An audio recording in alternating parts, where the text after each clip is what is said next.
কোনো রকম তেল কিংবা রোদে দেওয়ার ঝামেলা ছাড়াই কাঁচা আম স্পেশাল 2 ধরনের আচারের রেসিপি আজ আমি তোমাদের কাছে শেয়ার করব। খুবই কম উপকরণে কম সময়ে ঝটপট তোমরা এই রেসিপিটি তৈরি করে নিতে পারবে। আর খেতে এতটা মজাদার, না খেলে বিশ্বাস করা যাবে না। তাহলে চলো রেসিপিটি শুরু করা যাক। এই ওয়ার্মিস আচার বানানোর জন্য আমি 3টে বড় সাইজের কাঁচা আম নিয়ে নিয়েছি। এবার এই আমগুলোকে বেশ ভালো করে খোসাটা ছাড়িয়ে নেব। এই ওয়ার্মিস আচার বানানোর জন্য আমের যে আটিটা থাকে সেটা একটু শক্ত হলে আচারটা বানাতে খুব সুবিধে হয়। ভালো করে খোসাটাকে ছাড়িয়ে নিতে হবে।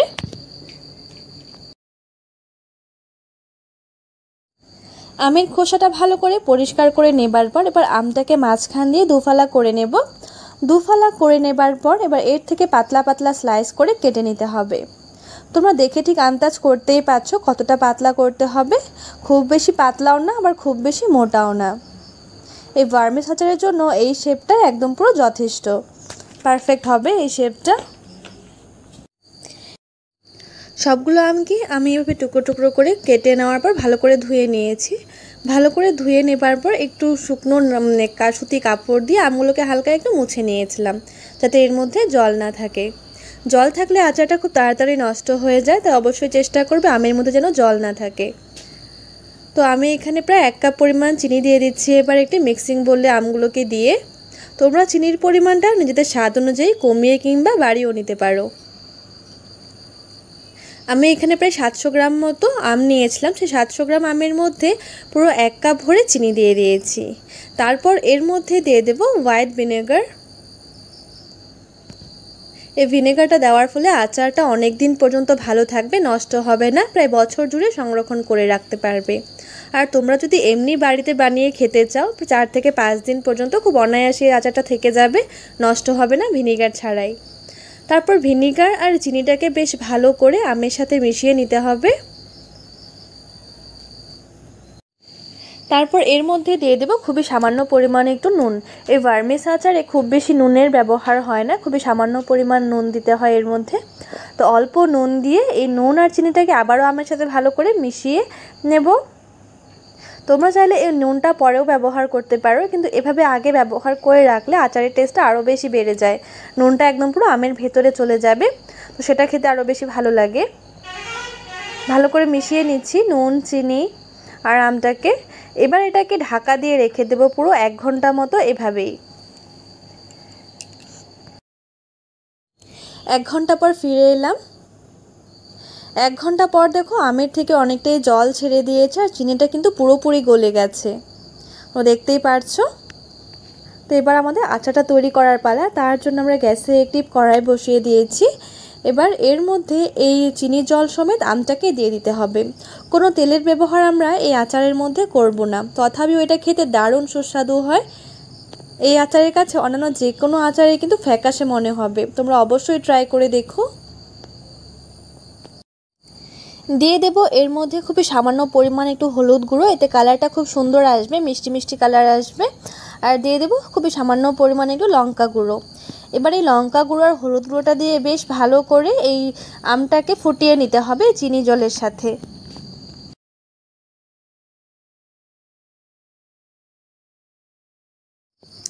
তিন থেকে 4 মিনিট পর দেখো আমটা অনেকটাই স্বচ্ছ হয়ে গেছে। যখন আমটা এমন স্বচ্ছ হয়ে যাবে তখন কিন্তু খুব বেশি নাড়াচাড়া করা যাবে না, না হলে আমগুলো ভেঙে যাবে। আবার একদমই যে নাড়াচাড়া করবেন না তাও না, একদম নাড়াচাড়া না করলে আমটা তলায় লেগে ধরবে, তাই মাঝে মধ্যে একটু নাড়াচাড়া করে নিতে হবে হালকা হাতে।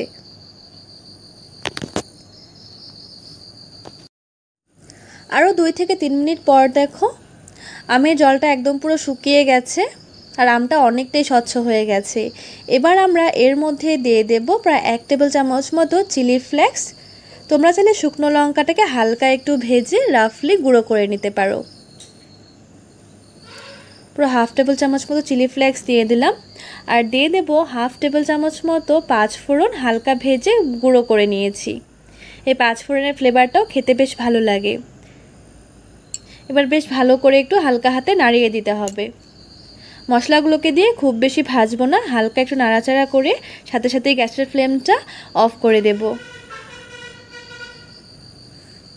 তো তোমরা দেখতেই পারলে কতটা সহজ এই রেসিপি বানানো। যে কেউ তৈরি করে ফেলতে পারবে, খেতেও অসাধারণ হয়। তোমাদের এই রেসিপিটি কেমন লাগলো অবশ্যই আমাকে কমেন্টস করে জানিও। বেশ পরিষ্কার করে কিন্তু ধুয়ে নিতে হবে। বন্ধুরা, ভিডিওটি অবশ্যই সম্পূর্ণ দেখার অনুরোধ রইল। আমটাকে ভালো করে ধুয়ে নেব 2 থেকে 3 বার।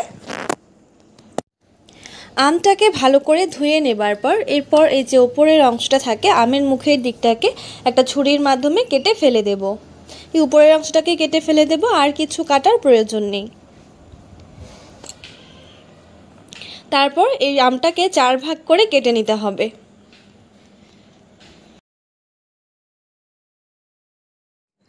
আমগুলোকে এভাবে 4 ফালা করে কেটে নিয়েছি। এবার যে আমের আটিটা থাকে সেটাকে ফেলে দেব। তারপর অন্যদিকে আমি এখানে একটা প্যানের মধ্যে দিয়ে দিয়েছি 1 কাপ পরিমাণ জল। খুব বেশি জলের প্রয়োজন নেই। তারপর এর মধ্যে সমস্ত আমের টুকরোগুলোকে দিয়ে দিতে হবে এই জলের মধ্যে। আর সব আমের টুকরোগুলোকে দেওয়া হয়ে যাবার পর এর মধ্যে খুবই সামান্য পরিমাণে একটু নুন দিয়ে দেব।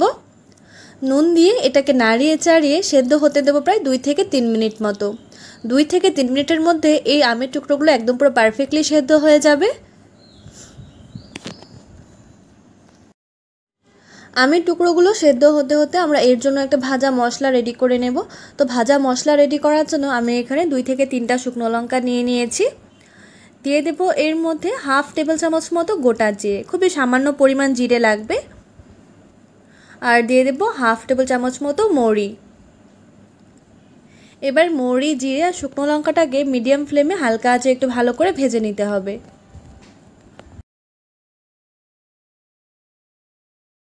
শুকনো লঙ্কা আর মৌরিটা বেশ ভালো করে ভাজা হয়ে গেছে। এবার আমরা এটাকে নামিয়ে নিয়ে এর একটা পাউডার তৈরি করে নিতে হবে।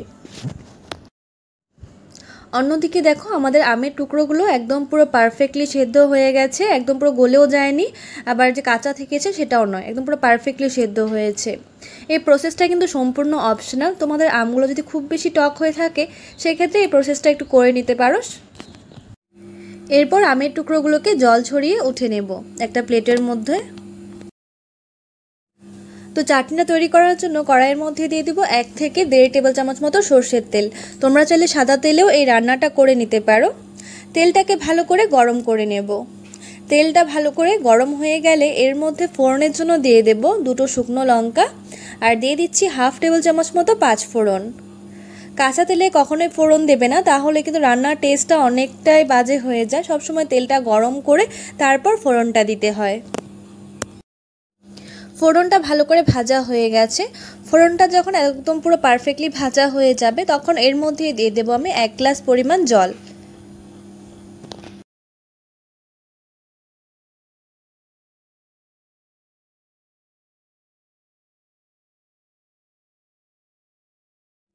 জলটা দেওয়ার পর এর মধ্যে দিয়ে দেবো খুবই সামান্য পরিমাণ একটু হলুদ গুঁড়ো, খুবই সামান্য পরিমাণ দিতে হবে চাটনির মধ্যে।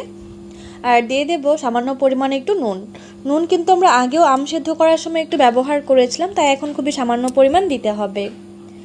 খুবই অল্প সময়ে এর থেকে ভালো চাটনি কিন্তু আর কিছুই হতে পারে না। তোমরা অবশ্যই একবার হলেও এই রেসিপিটা ট্রাই। নুন আর হলুদ গুঁড়োটা ভালো করে মিশিয়ে নেবার পর এর মধ্যে দিয়ে দেব 1/2 কাপ পরিমাণ চিনি। চিনির পরিমাণটা অবশ্যই তোমরা আমের টকের উপর নির্ভর করে দিবে। অবশ্য তোমরা কে কতখানি মিষ্টি খেতে পছন্দ করো সেই অনুপাতেও চিনিটা এখানে ব্যবহার করতে পারো। চিনিটাকে দিয়ে এবার বেশ ভালো করে 2 থেকে 3 মিনিট মতো ওই জলটাকে ফুটিয়ে নেব। 2 মিনিট মতো জল আর চিনিটাকে ভালো করে ফুটিয়ে নেবার পর এরপর এর মধ্যে আমের টুকরোগুলোকে দিয়ে দেব। তোমরা যদি এই আমগুলোকে আগে থেকে সেদ্ধ করে না রাখো সেক্ষেত্রে তোমরা এই জলটা দিয়ে সাথে সাথে আমের টুকরোগুলোকে দিয়ে দিতে পারো। আমগুলোকে দিয়ে তারপর এর মধ্যে দিয়ে দেব ভেজে রাখা মশলাটা। আমরা যে মশলাটা আগে ভেজে গুঁড়ো করে রেখেছিলাম সেই মশলাটাই দিয়ে দিচ্ছি এর মধ্যে। এবারে মশলাটাকে দিয়ে ভালো করে মিশিয়ে নেব আমের সাথে মিশিয়ে এবার ঢাকা দিয়ে আরও 2 থেকে 3 মিনিট মতো এই জলের সাথে আমটাকে ফুটিয়ে নিতে হবে।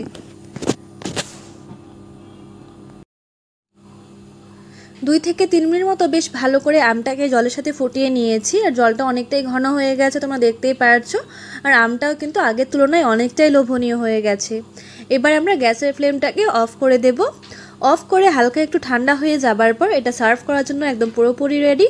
তো তোমাদের এই আমের চাটনির রেসিপিটি কেমন লাগলো অবশ্যই আমাকে কমেন্টস করে জানিও, আর একবার হলেও বাড়িতে ট্রাই করে দেখতে পারো। তো ভিডিওটি শেষ পর্যন্ত দেখার জন্য অনেক অনেক ধন্যবাদ।